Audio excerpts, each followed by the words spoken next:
John బనియన్ రచించిన యాత్రికుని ప్రయాణం ప్రచురింపబడి 3 శతాబ్దాలు గడిచాయి. అయినప్పటికీ ప్రపంచంలో బైబిల్ తర్వాత అత్యధికంగా అమ్ముడుపోయే గ్రంథం ఇదే. ఇప్పటివరకు రచించబడిన గ్రంథాలన్నిటిలో యాత్రికుని ప్రయాణం ఎంతో మందిని ప్రభావితం చేసింది. ఎన్నో భాషల్లోనికి అనువదించబడుతూ వివిధ రకాలైన ప్రచురణలుగా ముద్రించబడుతూ వస్తున్నది. నర్సరీలు మొదలుకొని యూనివర్సిటీల వరకు ఈ పుస్తక ప్రభావం విస్తరించింది.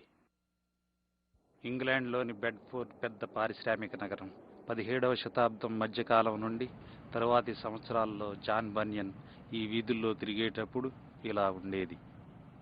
జాన్ బనియన్ ప్రార్థనలకు వెళ్లే స్థలంగా చెప్పబడుతున్న ఈ భవనాన్ని చక్కగా భద్రపరిచి బనియన్ మ్యూజియంగా చేశారిప్పుడు. ఇక్కడికి వచ్చే సందర్శకులు జాన్ బనియన్ వాడిన వస్తువులను చూస్తూ ఆయన గృహాన్ని చూస్తున్న అనుభూతిని పొందుతారు. ఆయన జన్మించిన ప్రదేశం గాని ఆయన నివసించిన గృహం గాని ఇప్పుడు ఉనికిలో లేవు. మూట్ హాల్ అనబడే జాన్ బనియన్ మ్యూజియంలో విశేషాలు. బనియన్ తన కాలంలో ఈ బల్ల మీద నుండి చేయబడిన వర్తమానాలు విన్నాడు. ఈ ప్రదేశం జాన్ బనియన్ జీవితాన్ని, అతని ఆలోచనలను ఎంతో ప్రభావితం చేసింది. బెడ్ఫోర్డ్లో ఉన్న 2 జైళ్లలో ఒకదాని తలుపు కూడా ఇక్కడ ఉంది. దీని వెనుకే 20 సంవత్సరాలు ఖైదీగా ఉండి ఈ గ్రంథాన్ని రచించాడు.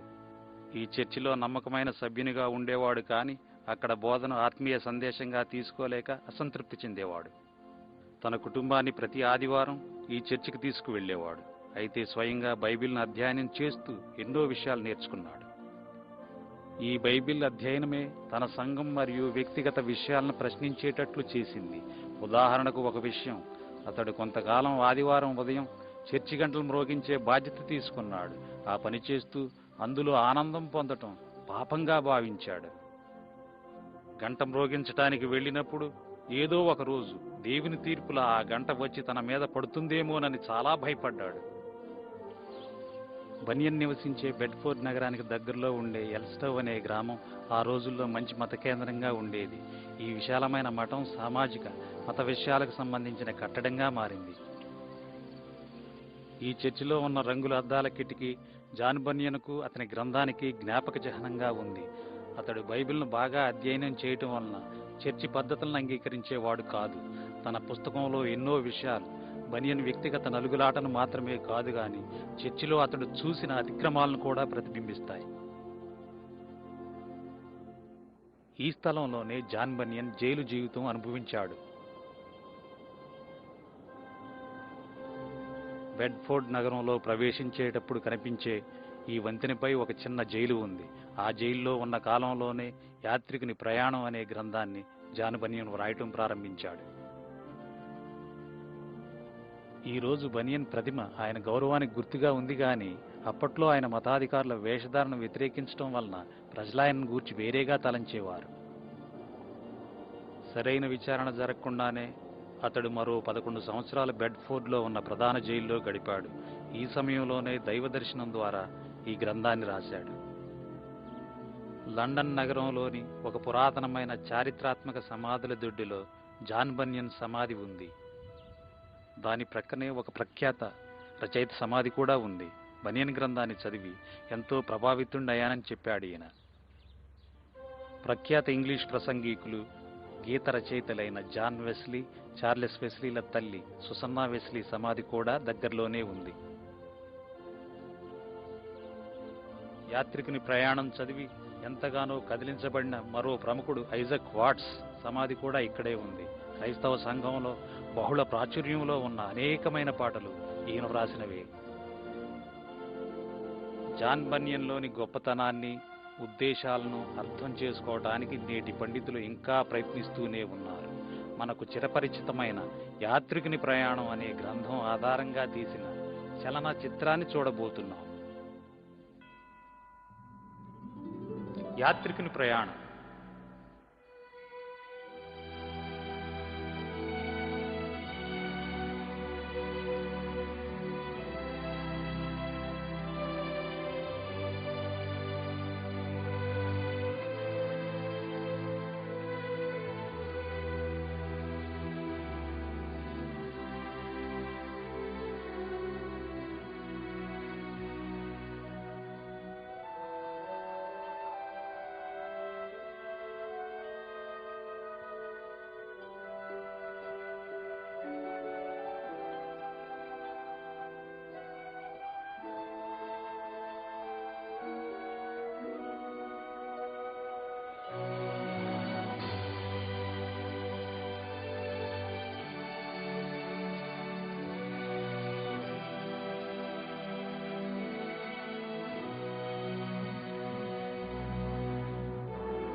పాపము వలన వచ్చు జీతం మరణం మరణం జీతం మరణం జీతం మరణం జీతం జీతం మరణం మరణం పాపము వలన వచ్చు జీతం మరణం మరణం జీతం మరణం జీతం మరణం జీతం జీతం మరణం మరణం మరణం మరణం.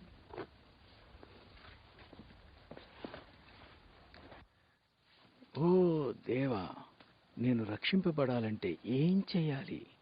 పాపము వలన వచ్చు జీతం మరణం మరణం జీతం మరణం జీతం మరణం జీతం జీతం మరణం మరణం పాపము వలన వచ్చు జీతం మరణం మరణం పాపాత్ములకు మరణం ఖాయం మరణం ఖాయం పాపము వలన వచ్చు జీతం మరణం మరణం పాపాత్ములకు మరణం ఖాయం మరణం ఖాయం పాపము వలన వచ్చు జీతం మరణం మరణం మరణం మరణం మరణం. అతని వీపుపై ఉన్న పాపపు మూటెంతో భారంగాను కష్టంగానూ ఉంది. యాత్రికుడు నాశనపురాన్ని విడిచి మోక్షరాజ్యాన్ని వెతుక్కుంటూ సాగిపోతున్నాడు. తన ప్రయాణంలో ఎన్ని ఆటంకాలు వచ్చినా, చివరికి ప్రాణాపాయం సంభవించినా సరే అన్నిటినీ ఎదుర్కోవటానికి సిద్ధపడ్డాడు.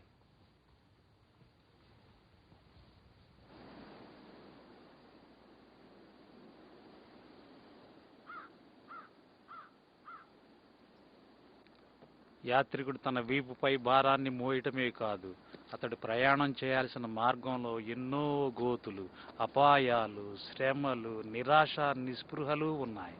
వీటికి తోడు తన మనస్సే తనకు బద్ధ శత్రువులా ఉంది. నిజానికి వీటన్నిటికీ కారణం అదే.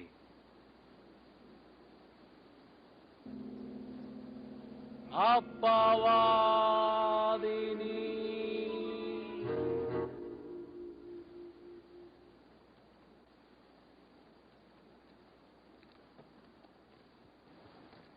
యాత్రికుడు తన వీపు మీద పాపభారం మోస్తున్నప్పటికీ ఒక గ్రంథాన్ని తన చేతిలో పట్టుకున్నాడు. అది జీవగ్రంథం అనబడే బైబిల్.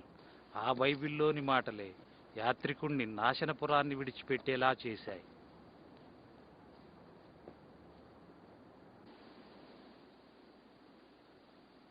నాశనపురం. నాశనకర్త అతని ప్రయాణాన్ని ఆటంకపరచాలని ఎంత ప్రయత్నం చేస్తున్నప్పటికీ అతనికి సహాయం చేస్తూ మార్గాన్ని చూపించే స్నేహితులు కూడా ఉన్నారు. నీకేమైనా సహాయం కావాలా యాత్రికుడా?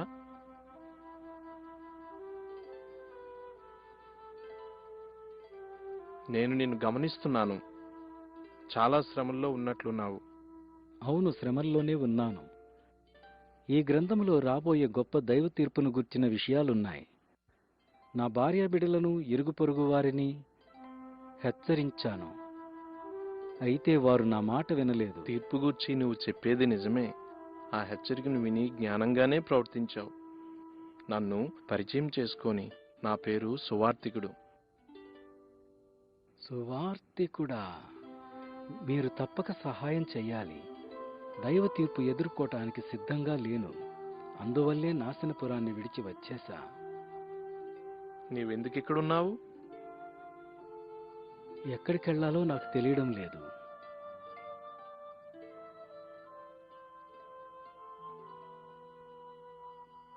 రాబోయే తీర్పును తప్పించుకో.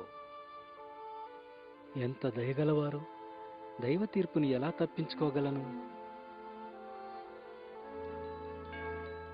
తాళపు చెవి. ఇది వాగ్దానం అనే తాళపు చెవి.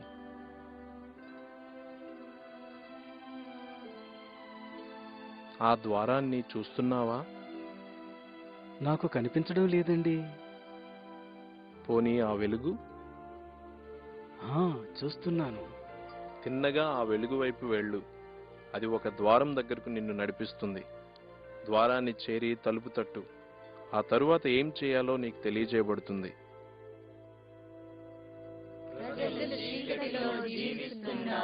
చీకటిలో చీకటిలో గొప్ప వెలుగును చూశారు. గొప్ప వెలుగు, గొప్ప వెలుగు. మరణపు ఛాయలో మరణపు ఛాయలో ఒక వెలుగు ఉదయించింది. ఒక వెలుగు ఉదయించింది. ఒక వెలుగు ఉదయించింది.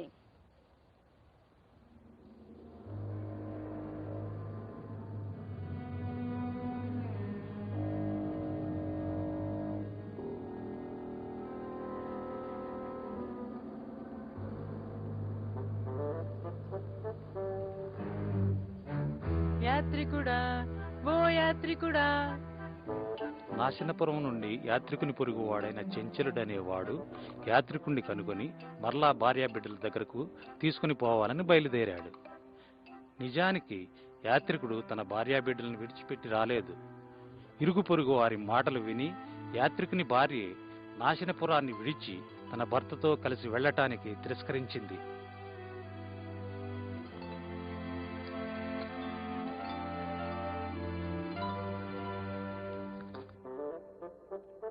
యాత్రికుడా, ఓ యాత్రికుడా.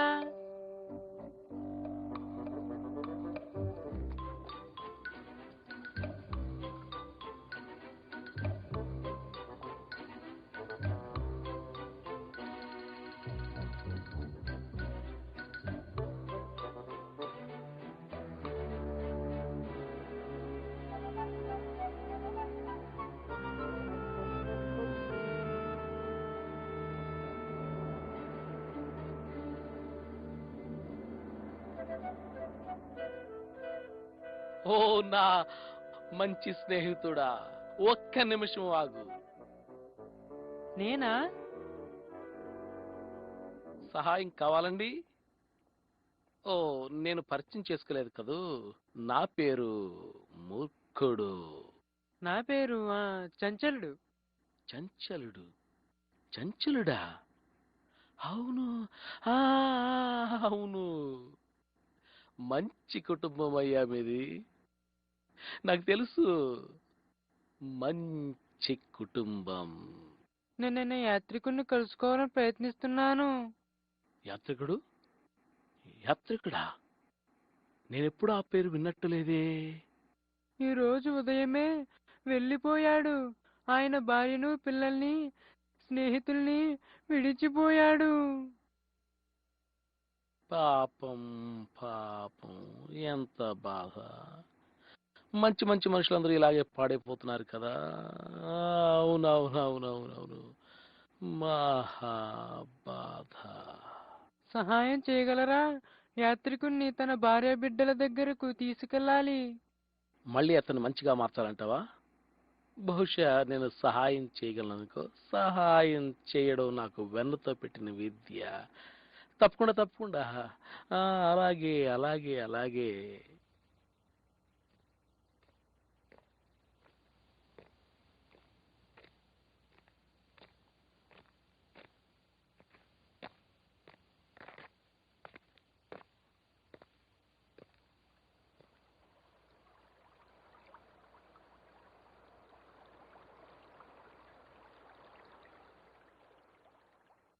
ఇప్పుడు మనం ఈ బలహీనమైన మనిషిని పట్టుకోవాలి కదా. నీవు కొంచెం నోరు మూసుకుంటే చాలా మంచిది. ఇలాంటి వాళ్ళతో నాకు చాలా అనుభవం ఉంది. మెలకువగా ఉండు, జాగ్రత్తగా ఉండు. నీ శత్రువైన అపవాది వస్తున్నాడు. నీ శత్రువైన అపవాది వస్తున్నాడు. నీ శత్రువైన అపవాది వస్తున్నాడు. ఇక్కడున్నావా యాత్రికుడా? నీకోసమే వచ్చాను. నీకు ముందే చెప్పాను నన్ను మాట్లాడనీయమని. అలాగే మూర్ఖుడు గారు. సరే సరే, అలాగేనండి, అలాగే. వావ్ వావ్, ఎంత అద్భుతం. నీవు యాత్రికుడు కదా? యాత్రికుడు? అవును, యాత్రికులు చాలా మంచివారు. అవునవునవును, నాకు బాగా తెలుసు. యాత్రికుడి కుటుంబం చాలా మంచివారు. మరి మీరు అన్నారు. నా అవసరం నీకేమైనా ఉందా? నువ్వు వెనక్కి వెళ్ళిపోవాలి. మళ్ళీ నీ భార్యా బిడ్డల దగ్గరికి వెళ్ళిపోవాలి. నేను వెనక్కి వెళ్లేదే లేదు. దాని పేరే నాశనపురం. దేవుని తీర్పు వలన అది నాశనం కాబోతుంది. అది పూర్తిగా బుద్ధిహీనమైన మాట. ప్రజలు ఆ మాట ఎప్పటి నుండి చెబుతున్నారు. నా మాట నమ్ము, నాకు తెలుసు. ఆ తీర్పు ఎప్పటికీ రాదు, రాదు రాదు రాదు, ఎన్నటికీ రాదు, రానే రాదు. నోవాహు సంగతేమిటి? నోవాహు దినములలో ఎలాగుండెనో అలాగే. నోవహు? ఈ పేరు నేను ఎప్పుడు వినలేదే. ముఖ్యమైన కుటుంబాలన్నీ నాకు తెలుసు, నన్ను నమ్ము. స్నేహితుడా, దయచేసి నా మాట విని నీ భార్య బిడ్డల దగ్గరికి వెళ్ళిపో. ఈ యాత్రికుడు ఎంత మంచి పేరు. అవును అవును అవును. ఆ పేరు పాడు చేయకు. వెనక్క నాశనపురానిక వెళ్ళేదే లేదు. మీరు కూడా రావచ్చుగా. మనమంతా దేవుని తీర్పును తప్పించుకోవచ్చు. ఏంటి, దైవ తీర్పును తప్పించుకోగలమా? ఓ తప్పకుండా. అబద్ధం. పనికి మాలిన, బుద్ధిహీనమైన, మూఢమైన, అసాధ్యమైన అబద్ధం. అది అబద్ధమా యాత్రికుడా? కాదు చంచలుడా, ఇది నిత్య సత్యం. అక్షయమైన స్వాస్థ్యం కోసం మనం వెదకాలని ఈ గ్రంథంలో రాసింది. స్వాస్థ్యమా?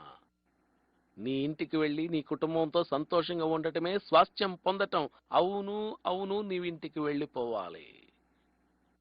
ఏమిటి నీ ఉద్దేశం? మాతో కలిసి వస్తున్నావా లేదా? నేను వెనక్కి వెళ్ళేదే లేదు. సరే చంచలుడా, వీని విడిచి మనం ఇంటికి పోదాం. నేను యాత్రికుడితో వెళ్ళాలనుకుంటున్నాను. ఆ మెదడు లేని మనిషితో వెళ్తావా? వెనక్కి వచ్చి జ్ఞానంగా నడుచుకో. మనం దేవుని తీర్పును తప్పించుకోగలం. దేవుని తీర్పట.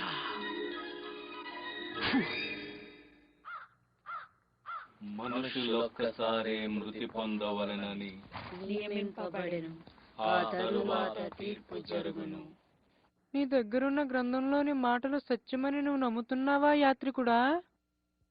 ఆ గ్రంథంలో రాయబడినట్లు నిత్యజీవ నిరీక్షణార్థం అనాది కాలములో సత్యదేవుడు వాగ్దానం చేశాడు. ఆ గ్రంథం ఇంకా ఏ విషయాల గురించి చెప్తుంది యాత్రికుడా? శాశ్వత రక్షణ వాగ్దానం చేయబడింది. నీతి కిరీటాన్ని పొందుతాం. ఇక దుఃఖం, కన్నీరు ఉండవక్కడ. మన కన్నీళ్లన్నీ ఆ పరలోక రారాజే పూర్తిగా తుడిచివేస్తాడు.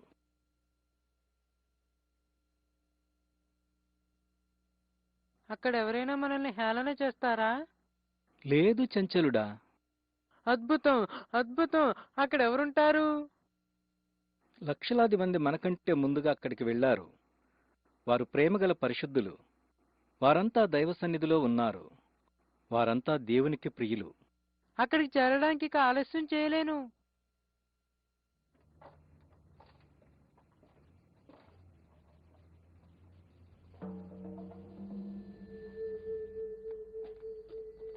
హే, వాళ్ళని చూడండి.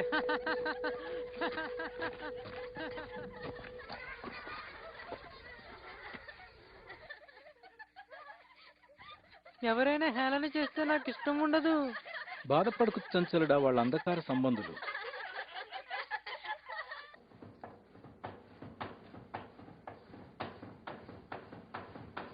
యాత్రికుడా, నాకు చాలా ఆకలి దాహంగా ఉంది.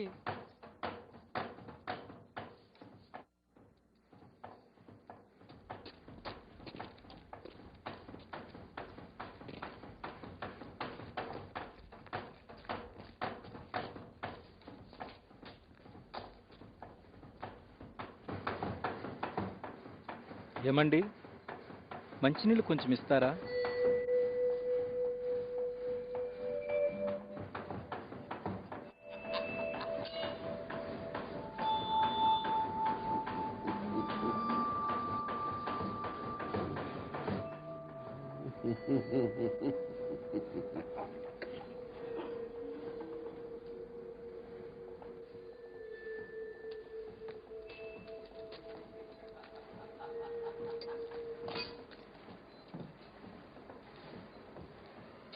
యాత్రికుడా, ఈ ప్రయాణం చేయడం చాలా కష్టం. బైబిల్ అది సులువని చెప్పలేదు. అద్భుతమైన గమ్యాన్ని వాగ్దానం చేసింది.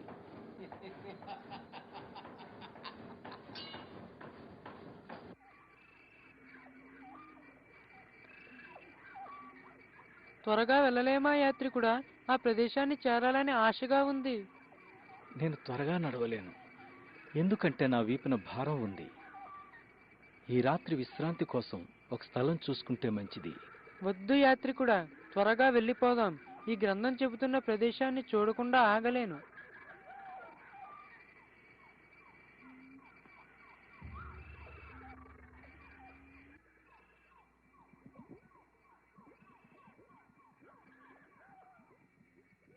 ఈ విధంగా చెంచలుడు తన మూర్ఖపు ఆతృత వల్ల బయటకు కనబడని నిరాశా ఊబిని, అపరాధపు బురద గుమ్మిని గమనించలేదు. దుష్టుని పన్నాగాల్లో చిక్కుకుని అలసిన యాత్రికులెంతో మంది ఈ నిరాశా ఊబిలో పడిపోయారు. మనిద్దరికీ ఈ దారి కొత్తది. చీకట్లో మనం జాగ్రత్తగా నడవాలి.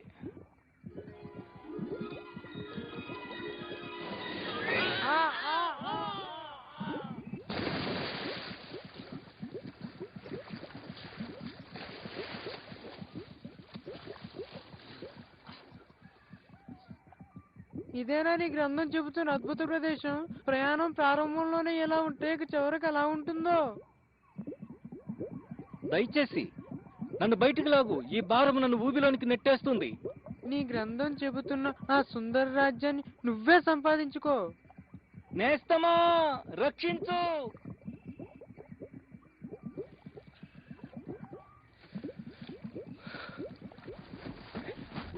నా పేరు సహాయకుడు. నీ కేకలు విన్నాను. వందనాలండి, వందనాలు.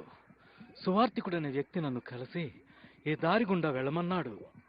కానీ ఇలా చీకటిలో నీవు ఒక్కడవే వెళ్ళకూడదు. మనుషులు చెడుతనమనే నాచుతోనూ మురికితోనూ నిరాశ ఊబి నిండిపోయింది. పాపం చేసిన వారు తమ ఘోరస్థితిని తెలుసుకున్న తరువాత భయ సందేహాలతో ఈ ఘోరమైన ఊబిలో తరచుగా పడిపోతుంటారు. అలాంటి వారిని మీరు కాపాడతారా? సహాయాన్ని వారు కోరుకుంటే పాపం ఎక్కడ విస్తరించినో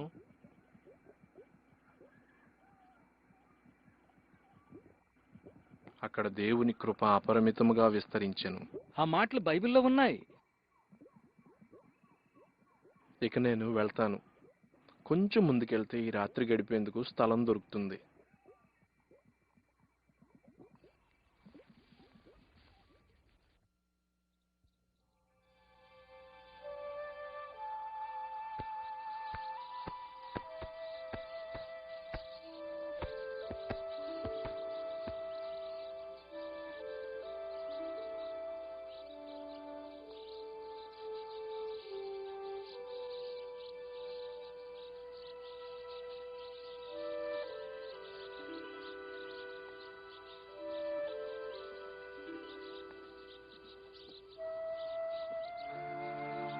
యాత్రికుని ఆత్మకు వ్యతిరేకంగా శత్రువైన సాతాను శోధనలు ఎక్కువ చేసినప్పటికీ ఈ ప్రయాణికుడు తన మార్గంలో సాగిపోతూనే ఉన్నాడు.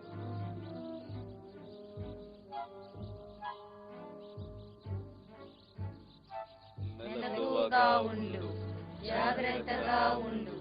నీ శత్రువైన అపవాది వస్తున్నాడు. నీ శత్రువైన అపవాది వస్తున్నాడు. నీ శత్రువైన అపవాది వస్తున్నాడు.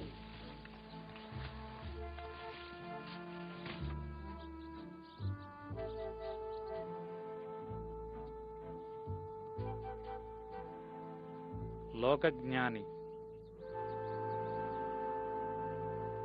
ఇదిగో బాబు, దాహంతో ఉన్నట్టున్నావు.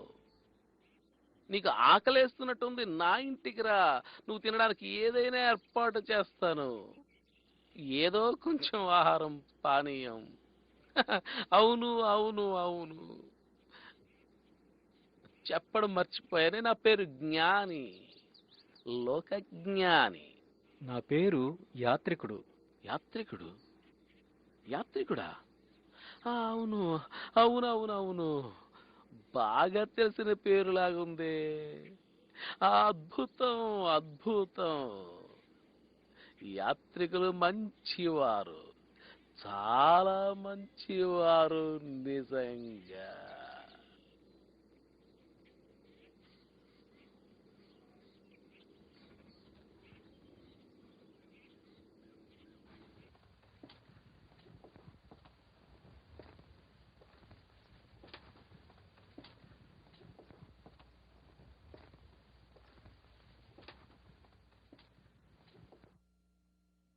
నువ్వు మా కుటుంబం గురించి వినే ఉంటావు. చెప్పాలంటే మాది చాలా పేరున్న వంశం. అవునవును, మమ్మల్ని ఏదైనా అడుగు, నీకు ఇష్టం వచ్చింది ఏదైనా అడుగు, నీకు జవాబు దొరుకుతుంది. అది సరే గాని ముందు ఇది చెప్పు, నీ వీపు మీద మూట ఎలా చేరింది? నేను ఒక ద్వారాన్ని చేరాలి. దాన్ని చేరినప్పుడు విముక్తి పొందుతాను ఈ భారము నుండి. అలాంటి ద్వారం కోసం నీకెవరు చెప్పారు? దారిలో ఒక ఆయన్ని కలిశాను. అతని పేరు సువార్తికుడు. స్వార్థికుడా? హ! వాళ్ళంతా బుద్ధిహీనులు. అవును యాత్రికుడా, కేవలం వారు బుద్ధిహీనులు. ఆ సువార్తికుడు చూపించిన మార్గాన్ని అనుసరిస్తే అన్ని విధాలైన బాధలు నీకు ఎదురవుతాయి తెలుసా? ఆకలి బాధలు, ప్రమాదాలు, వస్త్రహీనత, ఖడ్గం. ఇంకా నీకు సిలువ గురించి చెప్పలేదా అతను? అతనే మార్గమా? వట్టి బుద్ధిహీనత. నేను మోస్తున్న ఈ భారం చాలా ఎక్కువ లోకజ్ఞాని. మీరు చెప్పినవన్నీ సంతోషంగా ఎదుర్కోగలను. ఒకవేళ నా యాత్ర ముగింపులో విడుదల పొందితే ఈ భారం నుండి. అసలు నీకు ఈ భారం ఎలా దొరికింది చెప్పు? ఈ బైబిల్ చదవడం ద్వారా.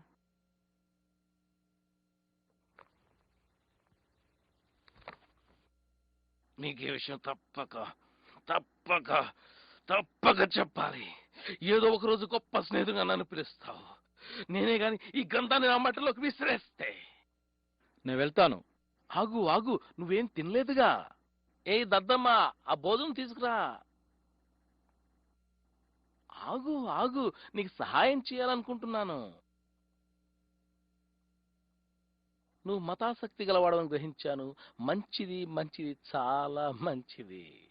ఈ ప్రపంచానికి మతాసక్తి పరులు చాలా మంది అవసరం యాత్రికుడా. నీ ముందున్న ఆ కొండను చూస్తున్నావా? ఆ కొండ పైన ధర్మ కార్యాలపురం ఉంది. అది ఎంతో చక్కని చిన్న ఊరు. నాకు అక్కడే ఉండాలని ఇష్టం యాత్రికుడా, చాలా ఇష్టం. అయితే అక్కడి వాతావరణం నాకు పడలేదు. అక్కడ నా ప్రియమైన స్నేహితుడు ఉన్నాడు, న్యాయానుసారి. ఆ కొండపైనున్న మొట్టమొదటి ఇల్లే అతనిది. నీ భారం నుండి నువ్వెలా విడుదల పొందగలవో చెబుతాడు నా ప్రియమైన స్నేహితుడు, న్యాయానుసారి.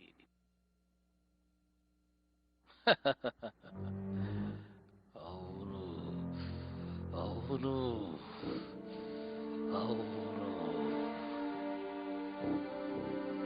ధర్మకార్యాలపురం.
యాత్రికుడా,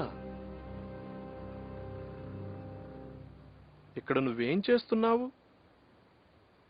అసలైన మార్గం నుండి నీవింత త్వరగా ఎలా తప్పిపోయావు? ఒక పెద్ద మనిషి నన్ను కలిసి ఈ భారాన్ని తొలగించుకునే విధానం తెలియచేశాడు. నువ్వా గ్రంథములోని మాటలు చదివావు కదా? ఆ వాక్యము సజీవమై బలము కలదై రెండంచులు గల ఎటువంటి ఖడ్గము కంటే వాడిగలది. ఇంత గొప్ప రక్షణను నిర్లక్ష్యం చేస్తే నువ్వెలా తప్పించుకోగలవు? పాపం చేశాను. అవిశ్వాసివి కావద్దు యాత్రికుడా. నాశనానికి దారితీసే విశాల మార్గంలో నడిచేవారిలా జ్ఞాపకముంచుకో, నీతిమంతుడు విశ్వాసం మూలంగా జీవిస్తాడు. లోకజ్ఞాని నీ మీద శాశ్వతమైన తీర్పును రప్పించడానికి ప్రయత్నం చేశాడు. మొదటిగా వాడు నిన్ను సత్యం, జీవం, మార్గము అయిన యేసుక్రీస్తు త్రోవల్లో నుండి తప్పించాడు. రెండవదిగా సిలువ మార్గాన్ని నీవు వ్యతిరేకించేలా చేయడానికి ప్రయత్నం చేశాడు. యాత్రికుడా, సిలువను గూర్చిన వార్త నశించుచున్న వారికి వెర్రితనముగా ఉన్నది గాని, నాశనాన్ని తప్పించుకునే వారికి సిలువను గూర్చిన వార్త రక్షణ కలిగించే దేవుని శక్తి అయి ఉన్నది. నాకింకా ఏమన్నా అవకాశం ఉందా? మీరు చెప్పిన ఆ ద్వారాన్ని నేను కనుక్కోగలనా? తప్పకుండా నీవు దాన్ని కనుక్కోగలవు యాత్రికుడా. నరకాగ్ని నుండి తప్పించుకోగలవు. నీవే కాదు, ఈ గ్రంథములోని విషయాలు గైకొనిన వారెవరైనా తప్పించుకోగలరు.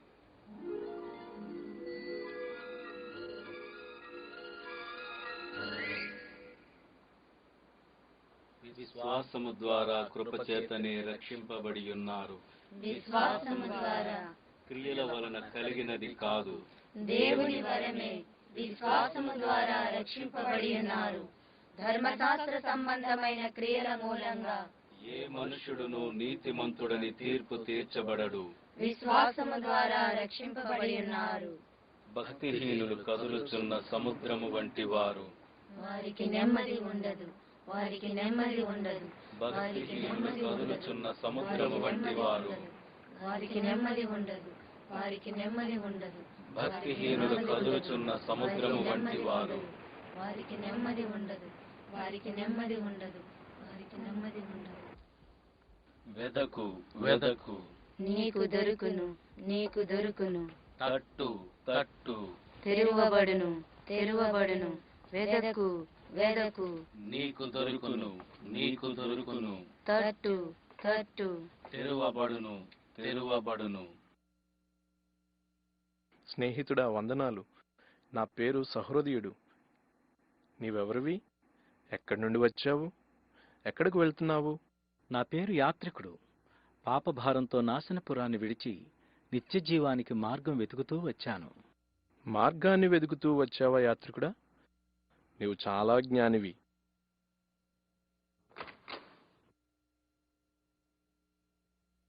రా, నీకు చూపిస్తాను.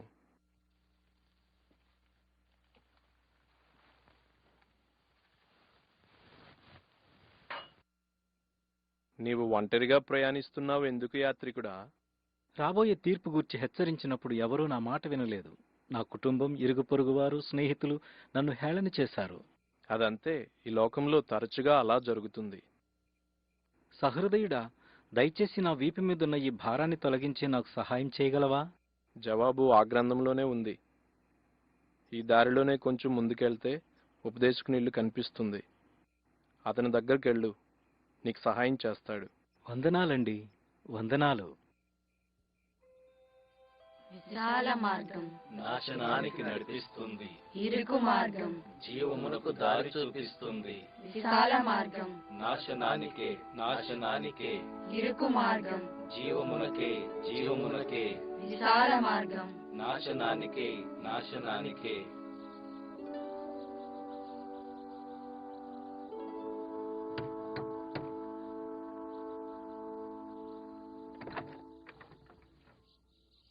లోపలికి రా, నీకోసమే కనిపెడుతున్నాను.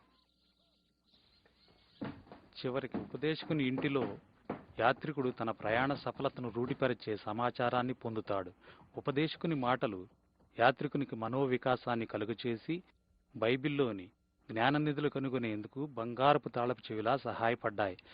ఈ యవనస్తుని అన్వేషించే హృదయంలోనికి సూర్యకాంతిలా గొప్ప నిరీక్షణ ప్రవేశించింది. ఈ చిత్రంలో ఉన్న అర్థమేమిటి? ఈ చిత్రంలో ఉన్న వ్యక్తి అపోస్తులతో కలిసి ఇలా చెబుతున్నాడు: నా చిన్నపిల్లలారా, మీ యందు క్రీస్తు స్వరూపం ఏర్పడేంత వరకు నాకు మరలా ప్రసవ వేదన కలుగుచున్నది. విశ్వాసమునకు కర్తయు దాని కొనసాగించువాడైన యేసువైపు చూడాలి. దేవుని వాక్యము మన పాదములకు దీపమును, మన త్రోవకు వెలుగునై ఉన్నది. అతని తలపై ఉన్న కిరీటం ఏమిటంటే, ఈ లోకమునైనను లోకములో ఉన్న వాటినైనను ప్రేమింపకుడి అని మనమంతా అపోస్తులతో కలిసి చెప్పాలన్నమాట. పాపము నుండి స్వతంత్రులమయ్యాక మంచి పోరాటము పోరాడాలి. మన పరుగు తుదుముట్టించాలి. అప్పుడు మన కొరకు నీతి కిరీటము ఉంచబడుతుంది.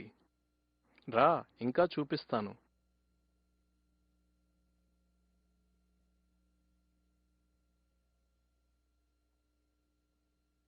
ఆ భారం గూర్చి ఆలోచిస్తున్నావు కదూ? నిజమే ఉపదేశకుడా, అదే నా ఆలోచన.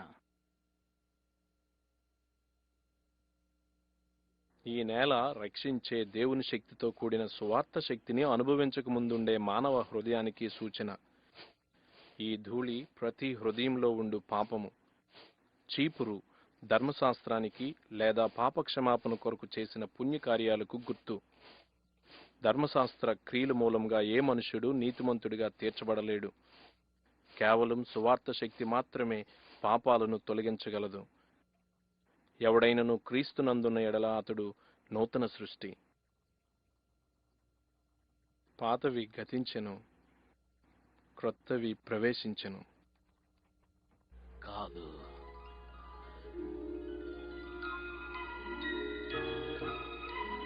కాదు, కాదు, కానే కాదు.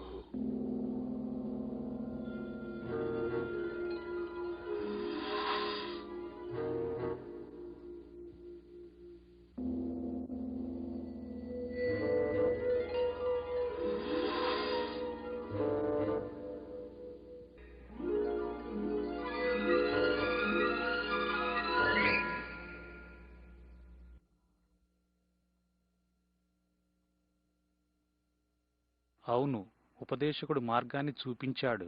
అతని మాటలు చీకటిలో దీపంలా ఉన్నాయి. ఆకాశమును భూమియు గతించును గాని ఈ గ్రంథములోని మాటలు ఏమాత్రమును గతింపవు. పాపులను రక్షించుటకు క్రీస్తు యేసు లోకమునకు వచ్చెను. పాపులలో నేను ప్రధానుడను. శరీరమూలముగా జన్మించినది శరీరమును, ఆత్మమూలముగా జన్మించినది ఆత్మయునై ఉన్నది. మీరు క్రొత్తగా జన్మింపవలను. మీరు విశ్వాసము ద్వారా కృపచేతనే రక్షింపబడి ఉన్నారు. ఇది మీ వలన కలిగినది కాదు, దేవుని వరమే. అది క్రియల వలన కలిగినది కాదు గనుక ఎవడునూ అతిశయింపకూడదు.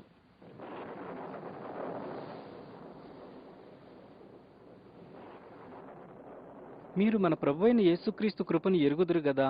ఆయన ధనవంతుడై యుండియు మీరు తన దారిద్ర్యం వలన ధనవంతులు కావాలని మీ నిమిత్తము దరిద్రుడాయను. కాబట్టి యాత్రికుడా, తన దారిద్ర్యం వలన నీవు ధనవంతుడు కావాలి. కాబట్టి తన దారిద్ర్యము వలన నీవు ధనవంతుడవు కావాలి. కాబట్టి తన దారిద్ర్యము వలన నీవు ధనవంతుడవు కావాలి.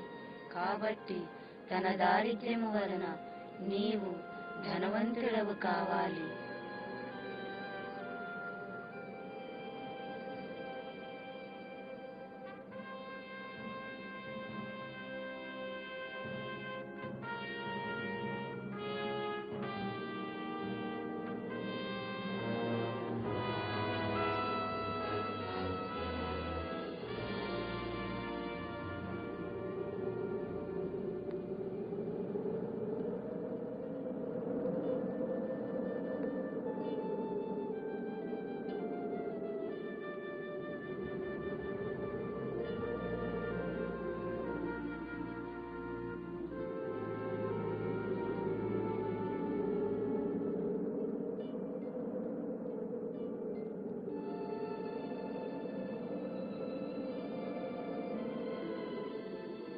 మన అతిక్రమ క్రియలను బట్టి అతడు గాయపరచబడిను, మన దోషములను బట్టి నలుగుగొట్టబడిను.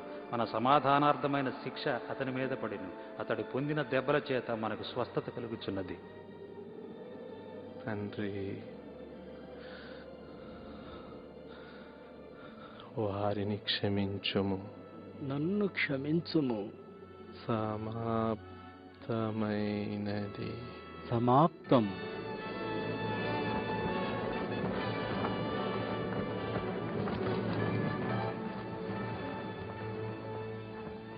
ఈ సువార్త వలననే మీరు రక్షణ పొందితిరి. లేఖనముల ప్రకారము క్రీస్తు మన పాపముల నిమిత్తము మృతి పొందెను, సమాధి చేయబడిను. లేఖనముల ప్రకారము 3వ దినమున లేపబడిను. ఈ గ్రంథములోని మాటలు ఎన్నటికీ గతించవు. ఇక నుండి నీ పేరు యాత్రికుడు కాదు, ఇప్పుడు నీ పేరు క్రైస్తవుడు.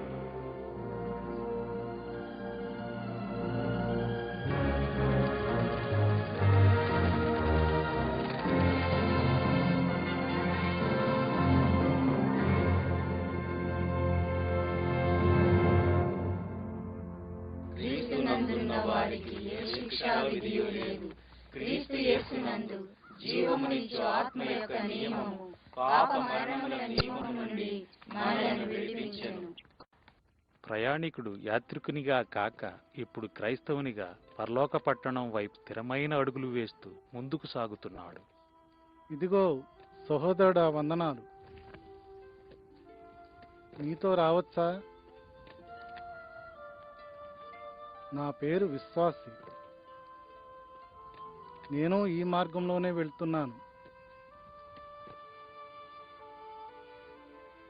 క్రైస్తవుడు విశ్వాసి సొంత అన్నదమ్ముల వలె ఉన్నారు. ఈ ఆత్మీయ బంధం ఎంతో ప్రత్యేకమైనది. విశ్వాస విషయంలో ఏకత్వం అనేది నమ్మిన వారందరినీ ఒకే కుటుంబ సభ్యులుగా చేస్తుంది. వారిద్దరూ కలిసి ప్రయాణం చేస్తూ తాము ఎదుర్కొన్న శ్రమలు, పొందిన ఆశీర్వాదాలను గూర్చి మాట్లాడుకుంటూ అనుభవాలను పంచుకున్నారు. వారిద్దరూ కలిసి నిరీక్షణతోనూ నమ్మకంతోనూ తమ ప్రయాణం కొనసాగించారు. మీరు ఏక ప్రేమ కలిగి ఏక భావము గలవారుగా ఉండి ఒక్కదాని అందే మనస్సుంచుడి. కక్ష చేతనైనను వృధాతిశయము చేతనైనను ఏమీయు చేయక వినయ మనస్సు గలవారై ఒకరినొకడు యోగ్యునిగా ఎంచుకొనుడి. మీలో ప్రతి వాడును తన సొంత కార్యములను మాత్రమే గాక ఇతరుల కార్యములను కూడా చూడవలెను. విశ్వాసి, నీవు కూడా నిరాశా ఊబిలో పడిపోయావా? అవును, కష్టాల కొండ దగ్గర దగాపురంలో మొదటి ఆదామును కలుసుకున్నాను. అతడు తన 3 కుమార్తెలను వివాహం చేసుకోమని కోరాడు. వారు అందంగా ఉన్నారు. వారిది లోకం చూసే అందం. వాళ్ళ పేర్లేమిటి? వారి పేర్ల శరీరాశ, నేత్రాశ, జీవపు డంబము. నీవు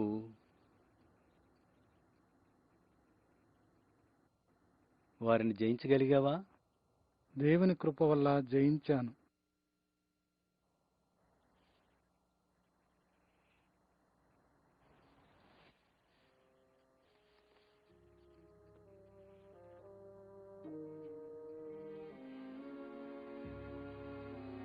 కీర్తనాకారుని మాటలు ఎంత సత్యమైనవి! వేటకాని ఉరిలో చిక్కుకోకుండా మనం జాగ్రత్త పడాలి.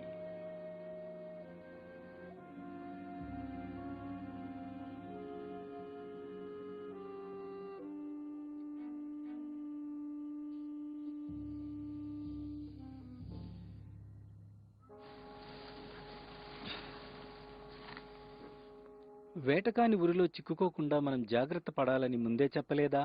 అవును, చెప్పావు. మనలో ఏ చెడు తలంపులు లేవు కదా. మరెందుకు సాతాను వల్ల పడ్డాం? మనం మంటివారము కదా.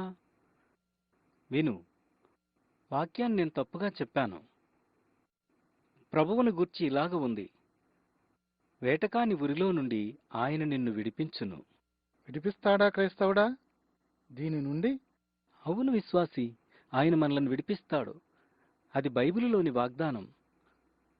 తన వాగ్దానాలలో దేనిని ఆయన తప్పిపోడు. బలవంతుడైన నా శత్రువు చేతి నుండి ఆయన నన్ను విడిపిస్తాడు. లోకమును జయించిన విజయము మన విశ్వాసమే. ఇది గొప్ప విడుదల, సంతోషించి సంబరపడే సమయం. కానీ అప్పుడే ప్రక్కన ఉన్న కొండల్లో నుండి మాయసంత శబ్దాలు వస్తున్నాయి. మాయసంత. వెళ్ళండి, మీరు ఈ లోకంలో ఉన్న లోకానికి చెందరు.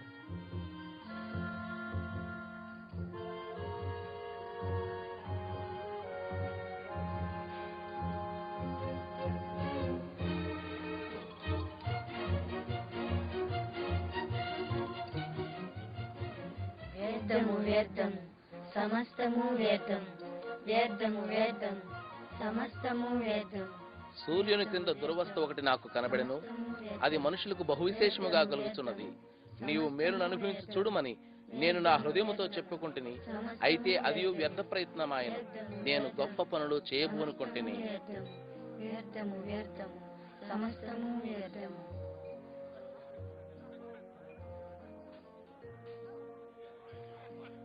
మాయసంత చాలా వరకు లోకంలానే ఉంటుంది. అక్కడి ప్రజలు పొల్లు నవ్వు కోసం, పనికిరాని వస్తువుల కోసం, తమకు తృప్తి కలిగించే వ్యర్థమైన వాటి కోసం చూస్తారు.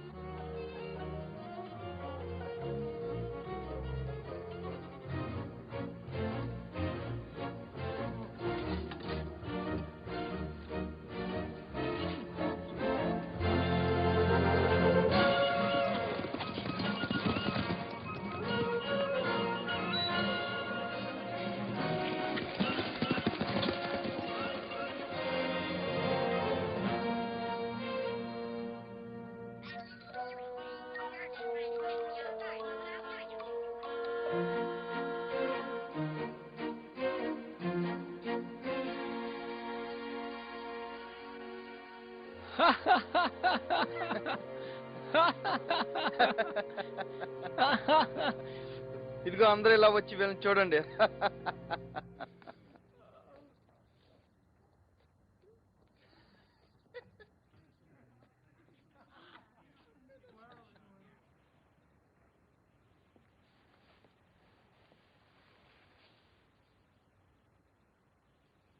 దైవాశీస్సులు.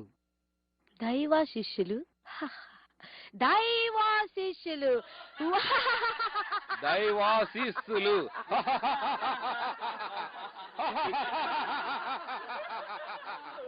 దైవాశిష్యులు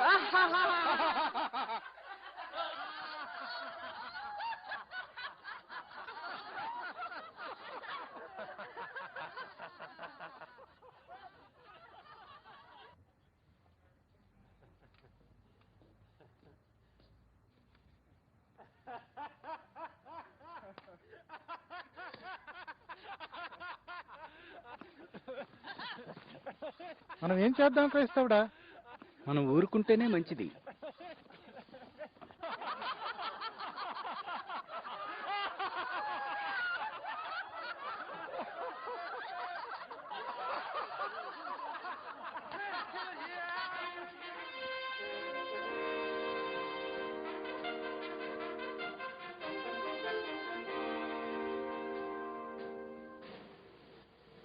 యువరాజు,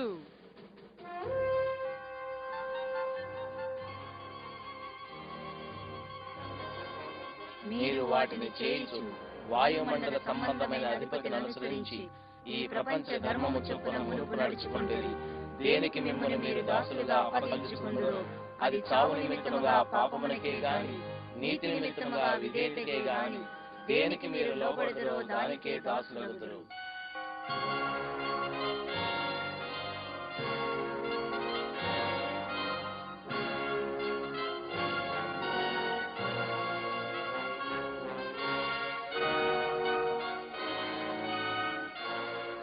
నిరీక్షకుడు అనే యువకుడు ఈ మాయసంతలోని సమస్తమైన దుష్టత్వానికి శరీరేచ్ఛలకు దూరంగా జీవిస్తున్నాడు.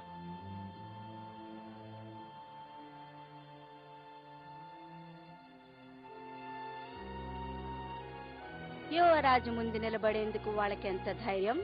మనోళ్ళు కార్లే. నిరీక్షకుడు తన యవ్వన కాలమంతటిలో ఇలా లోకాధిపతిని వ్యతిరేకించిన వారిని చూడలేదు. అంతేకాదు, ఇలా హఠాత్తుగా బయటపడిన ఈ కొత్త వ్యక్తుల్లాంటి వాళ్లను కూడా అతడు చూడలేదు. ఆ గ్రంథాన్ని ఇలాగు.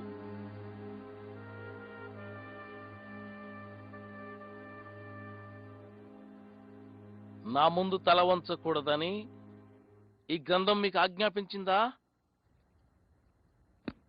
చెప్పండి. అవునండి. ఆ గ్రంథాన్ని కాల్చేద్దామా? సరే సరే సరే, వాళ్ళని కూడా బూడిద చేద్దాం. వాళ్ళని కాల్చేయాలి.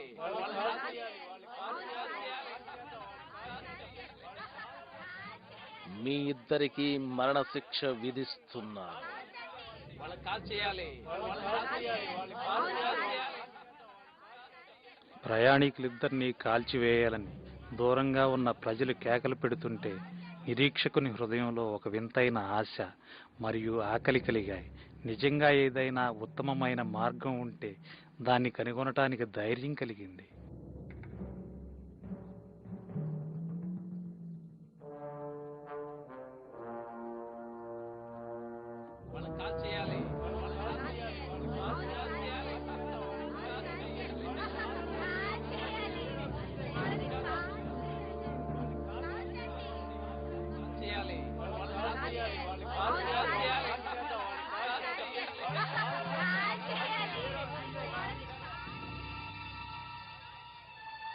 అందరూ లేవండి, మనము పని చేయాలి.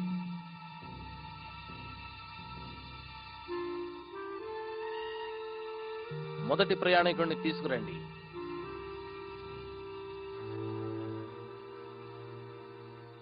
విశ్వాసముతోనూ ఓర్పుతోనూ వాగ్దానమును స్వతంత్రించుకున్న వారిని పోలి నడుచుకొనుడి. చేయాలి.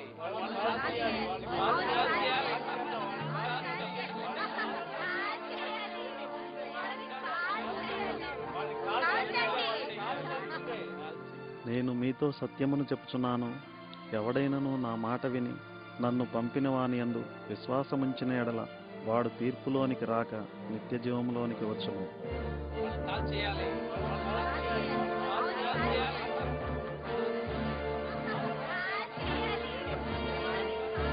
ఆ గురువుని ఇలా తీసుకురండి. వాళ్ళని కాల్ చేయాలి.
నీ పేరు నిరీక్షకుడు, నీకు సరిగ్గా సరిపోయింది.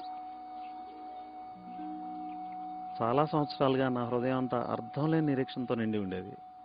కానీ ఇప్పుడు పరిశుద్ధ గ్రంథం ద్వారా నిత్య జీవమును గూర్చిన వాగ్దానం నాకు కలిగింది.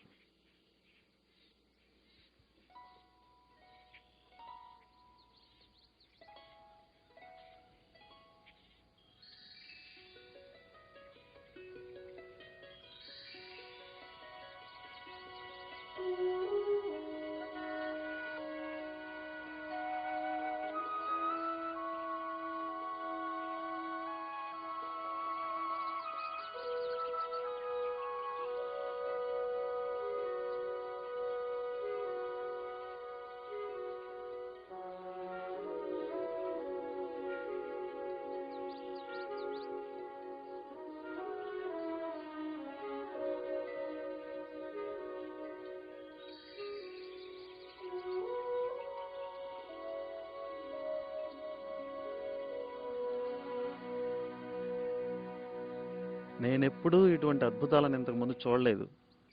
ఖచ్చితంగా మన శత్రువు ఈ ప్రదేశానికి రాలేడు. సరైన మార్గాన్ని వెతుకుతూ ప్రయాణికులిద్దరూ పచ్చిక మైదానం చేరినప్పుడు నిరీక్షకుడు పొరపాటున నిజ మార్గానికి బదులు అందంగా కనిపించిన మార్గాన్నే ఎంచుకున్నాడు. ఆగు, ఇలా చూడు, ఈ మార్గం ఎంత చక్కగా ఉందో. క్రైస్తవుడా, రా.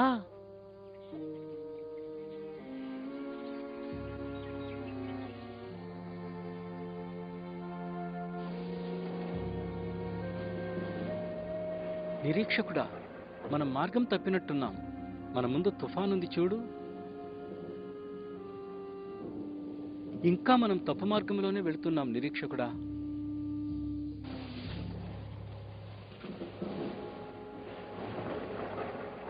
అదిగో గొర్రెల కాపరి గుడారం.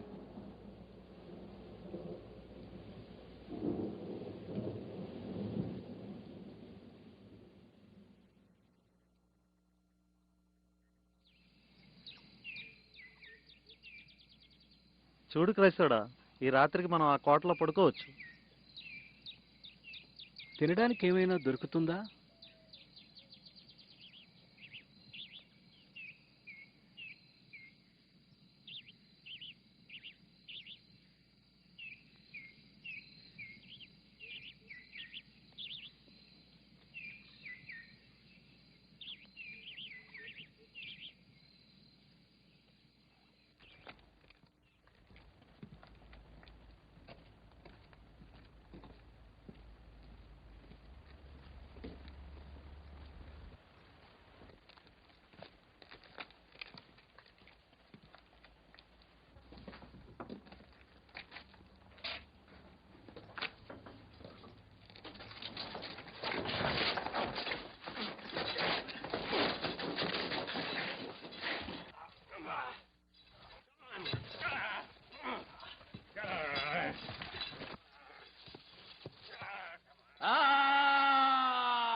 దుర్గానికి మీకు స్వాగతం.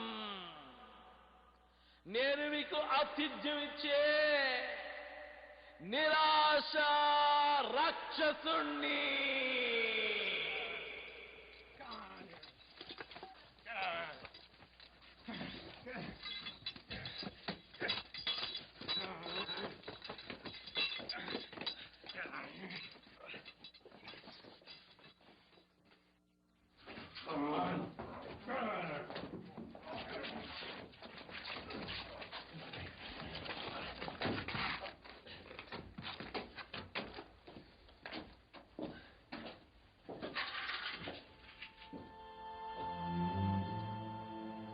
మోక్షరాజ్యాన్ని కనుగొనాలనే గురితో ఉన్న ఈ ఇద్దరి ప్రయాణికులకు ఇది ఎలా జరిగింది?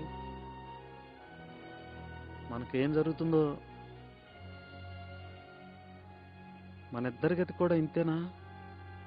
మీ హృదయమును కలవరపడనీయకుడి, దేవుని యందు విశ్వాసముంచుచున్నారు, నాయందును విశ్వాసముంచుడి. మీరు సత్యమును గ్రహించెదరు, సత్యము సత్యము సత్యము మిమ్మల్ని స్వతంత్రులుగా చేయును. మిమ్మును స్వతంత్రులనుగా చేయును.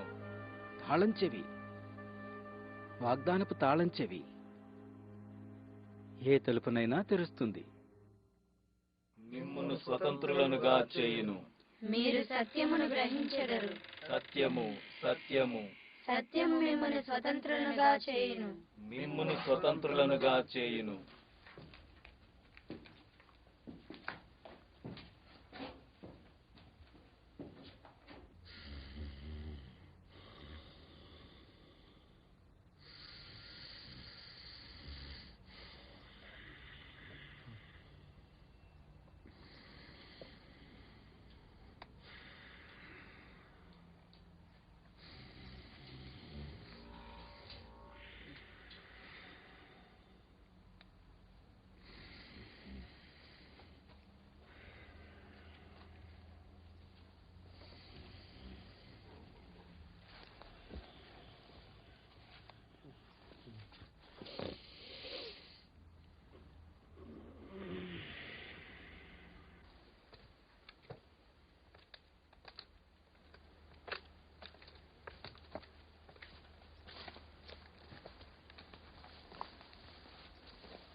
పచ్చిక మైదానం ప్రశాంత మార్గమే, కానీ అది తప్పుదారి. క్రైస్తవుడు నిరీక్షకుడు కొన్ని అడుగులు ముందుకు వెళితే వారికి నిజమైన మార్గం దొరికి ఉండేది. సందేహ దుర్గంలో బాధలు తప్పించుకునేవారు వారి ప్రయాణపు చివరి మజిలీ ప్రారంభంలో ఉన్న అందమైన బాట వద్దకు ఇంకా కొంచెం ముందుగానే చేరి ఉండేవారు.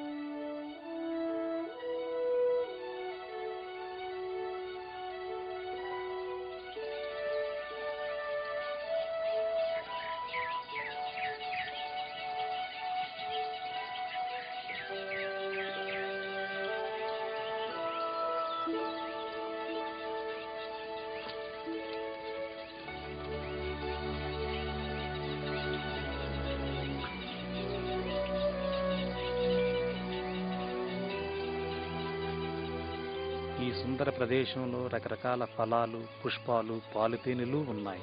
క్రైస్తవుడు నిరీక్షకుడు గొర్రెల కాపర్ల బసకు చేరుకున్నారు. వారు కేవలం గొర్రెల కాపర్లు కారు, అంతకంటే ఎక్కువగా వారు సంరక్షకులు, మార్గదర్శకులు, నిజమైన స్నేహితులు, అసలైన సహోదరులు.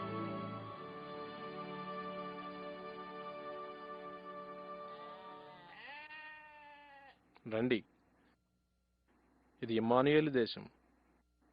నా పేరు సుజ్ఞాని. నా పేరు మెలకువ. నా పేరు అనుభవజ్ఞుడు. నా పేరు యథార్థవంతుడు. నేను క్రైస్తవుడను. నా తోటి ప్రయాణికుడు నిరీక్షకుడు. ఇది ఇమ్మానుయేలు దేశం గనుక మోక్షరాజ్యానికి సమీపిస్తున్నామన్నమాట. అవును, దగ్గరలోనే ఉన్నారు.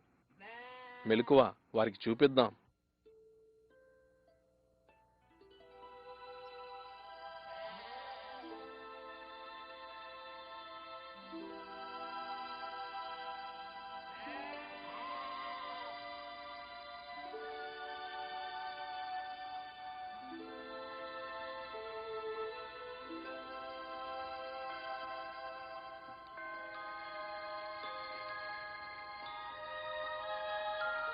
చూడు నిరీక్షకుడా ఎలాగుందో.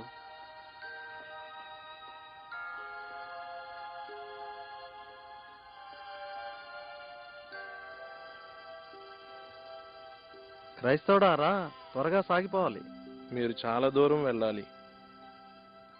ఇప్పటికే చాలా దూరం వచ్చారు. కాసేపు విశ్రాంతి తీసుకోండి. ఎలా ఆగలం? మేము వెంటనే వెళ్ళాలి.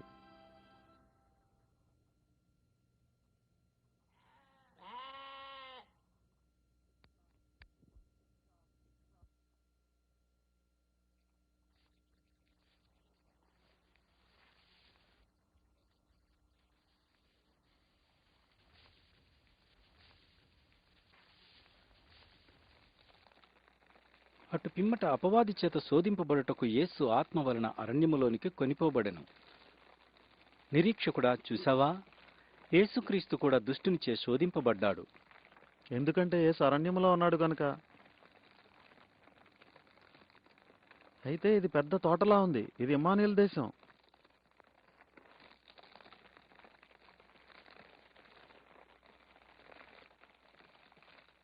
ఒక వ్యక్తి ఇంత దూరం వచ్చాక తప్పకుండా అతనికి భద్రత ఉంటుంది.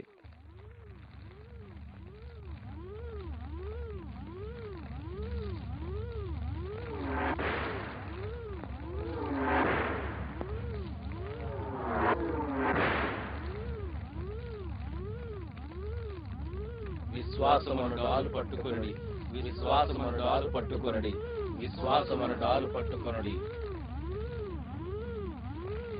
దేవుని వాక్యమును ఆత్మ ఖడ్గమును చేత పట్టుకొనుడి, దేవుని వాక్యమును ఆత్మ ఖడ్గమును చేత పట్టుకొనుడి, దేవుని వాక్యమును ఆత్మ ఖడ్గమును చేత పట్టుకొనుడి.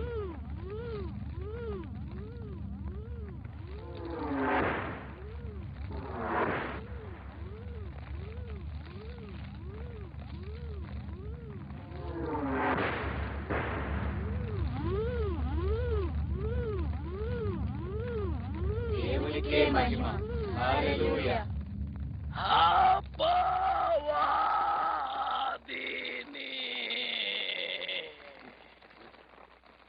యుద్ధం చేసేది మీరు కాదు. క్రైస్తవుడు ఈ మాటను బైబిల్లో ఎన్నోసార్లు చదివాడు. యుద్ధం యెహోవాదే.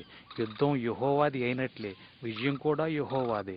ఈ విధంగా వారి ప్రయాణం ముగిసింది. క్రైస్తవుడు, నిరీక్షకుడు అని వీరిద్దరూ మోక్ష రాజ్యంలో ప్రవేశించే సమయం వచ్చింది.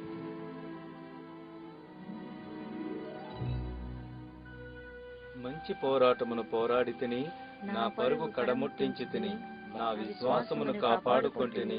ఇక మీదట నా కొరకు నీతి కిరీటం ఉంచబడి ఉన్నది. మంచి పోరాటమును పోరాడి తిని, నా పరుగు కడముట్టించి తిని, నా విశ్వాసమును కాపాడుకొంటిని. ఇక మీదట నా కొరకు నీతి కిరీటం ఉంచబడి ఉన్నది. ఇక మీదట నా కొరకు నీతి కిరీటం ఉంచబడి ఉన్నది.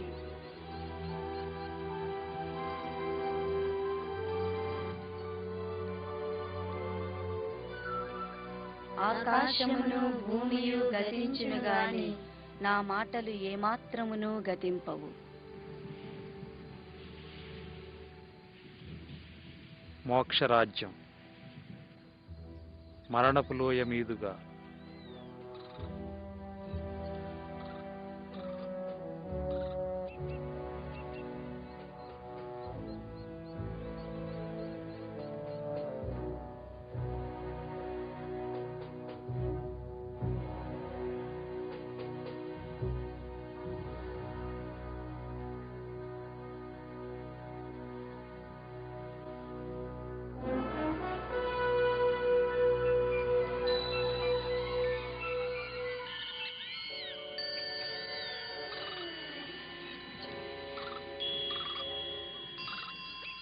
నా మాటలు ఏమాత్రమును గతింపవు. నా మాటలు ఏమాత్రమును గతింపవు. నా మాటలు ఏమాత్రమును గతింపవు. నా మాటలు ఏమాత్రమును గతింపవు. యెహోవా నా కాపరి, నాకు లేమి కలుగదు. గాఢాంధకారపు లోయలో నేను సంచరించినను ఏ అపాయమునకు భయపడను. నీవు నాకు తోడుగా ఉందువు. నీ దుడ్డు కర్రయు నీ దండమును నన్ను ఆదరించును. ఏ అపాయమునకు భయపడను. నీవు నాకు తోడుగా ఉందువు. నీ దుడ్డు కర్రయు నీ దండమును నన్ను ఆదరించును. నీ కృపాక్షేమములే నా వెంట వచ్చును. చిరకాలము యెహోవా మందిరములో నేను నివాసము చేసేదను.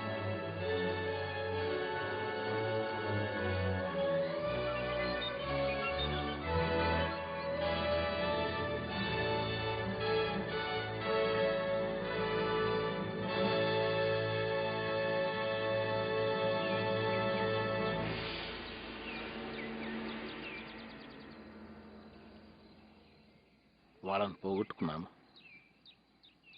వీరిలో చాలా మంది నా వారైనట్టు ఆ ఇద్దరు కూడా నాకు దక్కాల్సింది. అదిగో అక్కడున్నాడు నావాడే. ఆ ముగ్గురు, అక్కడ ఒకరు, అవును అక్కడ ఒకరు.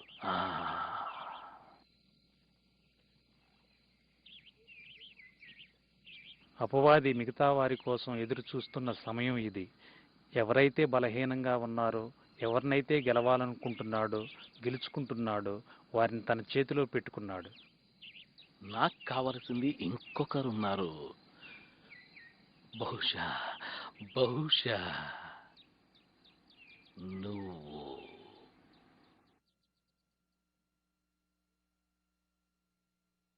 మీరు పరదేశులను యాత్రికులను అయ్యున్నారు కనుక ఆత్మకు విరోధంగా పోరాడు శరీరేచ్ఛలను విసర్జించుడి. బైబిల్లో 1 పేతురు పత్రిక 2వ అధ్యాయం 11వ వచనం.